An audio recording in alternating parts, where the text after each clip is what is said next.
Hello? We have her. Who is this? You know who it is. You'll pay for what you did. Where are you? At the scene of it all. Run, it's a trap! This is my revenge!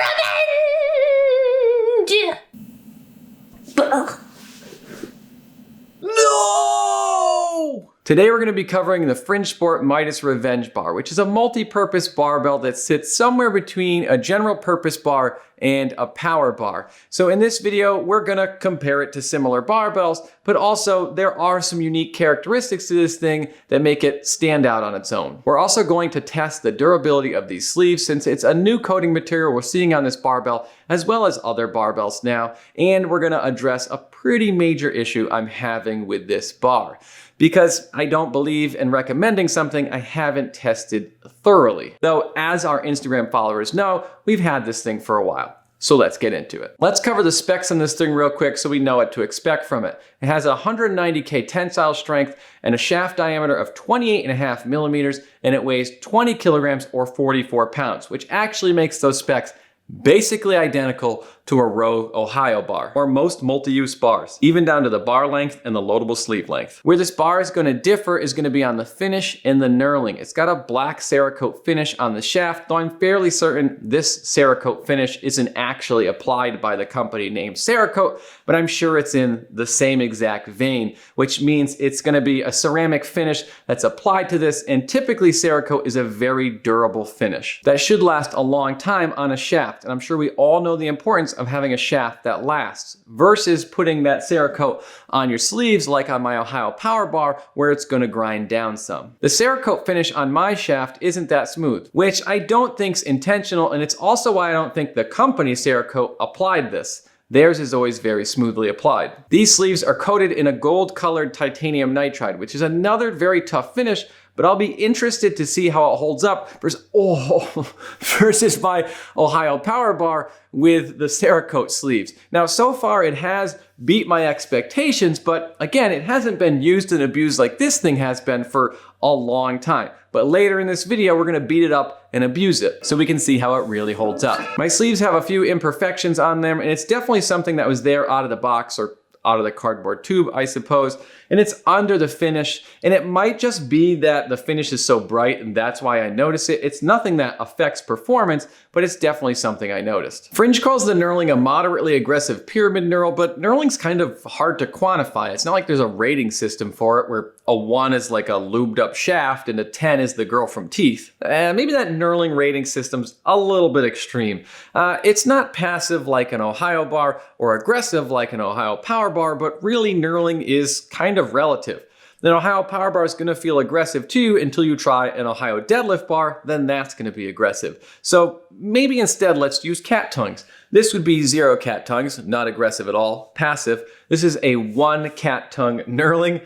The Ohio Power Bar, 2 cat tongues, and a deadlift bar, 3 cat tongues. I hope you enjoy the system. Now we're stuck with it. But in reality, this knurling is somewhere between an Ohio bar and an Ohio Power Bar. I like the knurling for most lifts, but when I get to deadlift over 400 pounds, personally, I'd want something more aggressive. It has dual knurling marks and no center knurl. And based on my experience with it and the specs, it's a fairly stiff bar, so not a lot of whip.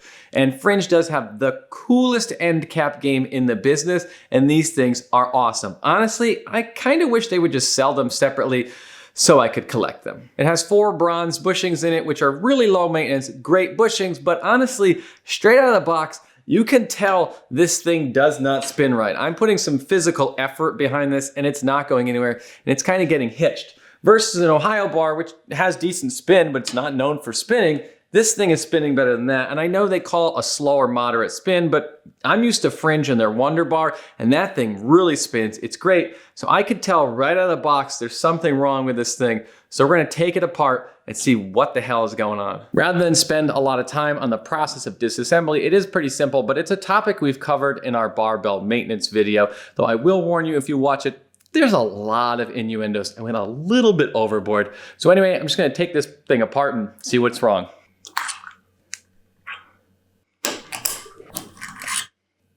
These are pretty greased up, so that's a good sign. All right, now we just gotta pull off the sleeves. Ooh, yeah, that'll do it. I'm not going to speculate on what might cause that.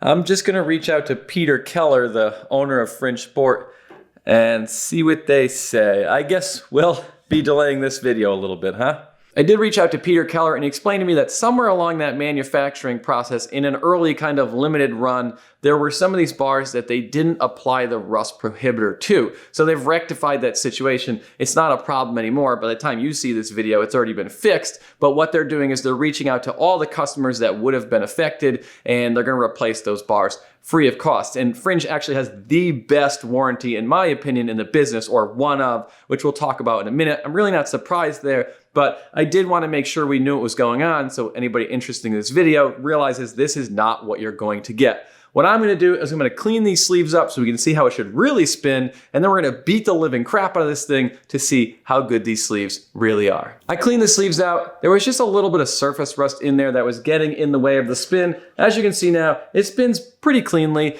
Now, Fringe in general has a really good warranty, but this bar has an exceptional warranty, and this is true before and after there were known issues with the bar. They will take this bar back within 30 days, even if you've used it. Bench, squat, deadlift with it, whatever. You can try it out and then you can send it back and they'll even pay the return shipping. Now, go ahead and ask Rogue if you can try their bar out and, they'll take it back. But that's a company that stands by what they're selling. Now, that doesn't excuse them from what happened, but I'm speaking from experience when I say, and I have a lot of Fringe stuff, it's not gonna be an issue for people. They're gonna make this right. Now, that probably doesn't apply to me after what I'm about to do to this bar, but for everybody else, you'll be perfectly fine. Now, I should say it's an imported bar, and as is tradition for Fringe, we have to read their best review. This bar is the sexiest thing in my garage gym, except for me. It fits like a dream in my hands and looks amazing. I think we've waited long enough. It's time to put this finish to the test. Now, this is definitely being overly dramatic, and I don't think anybody in the comments is going to argue my intelligence after this abuse, but I've never seen this finish before, and I want to see how good it really is. In an attempt to speed this video up, I'll do a voiceover while I run these clips, and then between exercises, we'll check the sleeves. This is all exaggerated and over the top, but if the finish can survive this, I'll definitely recommend it. You can see some light rings from the plate smashing, but they're still nearly flawless. I'm not using collars here and then obviously dropping it because I'm trying to exaggerate the wear and tear on this thing. Dropping 225 from a locked out deadlift again and again and again is doing more damage to the metal of the sleeves than the finish. I don't see much at all, if anything. It's hard to see even in the pics, but the finish still looks really good. At this point, I think the bar's probably gonna beat me, but I'm not quite done. This is about where I debate the life choices that got me here. Ignore my form here. I'm more worried about my shins and the bar on the way down than the lift. Working full-time and then working out and then filming makes this a whole lot of fun. That's 10 drops at 315 from full lockout, and they're holding up pretty well. I'm getting pretty worn down here. It's been a pretty long day, but I think that's enough abuse.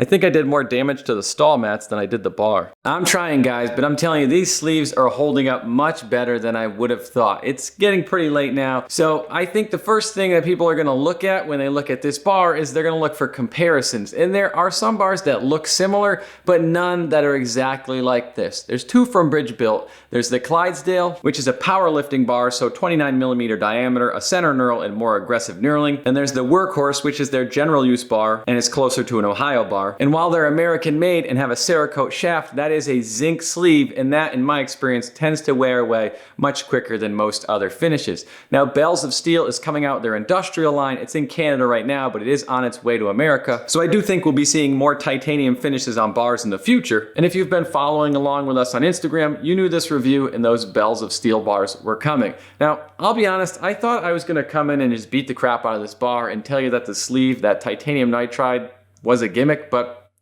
I was wrong. I have been using this bar more and more. I know it's between a general purpose bar and a powerlifting bar, and you can say maybe it doesn't do any of those things well, but I really like it a lot more than I thought. It's comfortable, it works really well, and clearly it's durable. So like, comment, and subscribe to boost us on that algorithm. We appreciate your support. Hope this video was helpful. I'll see you next week.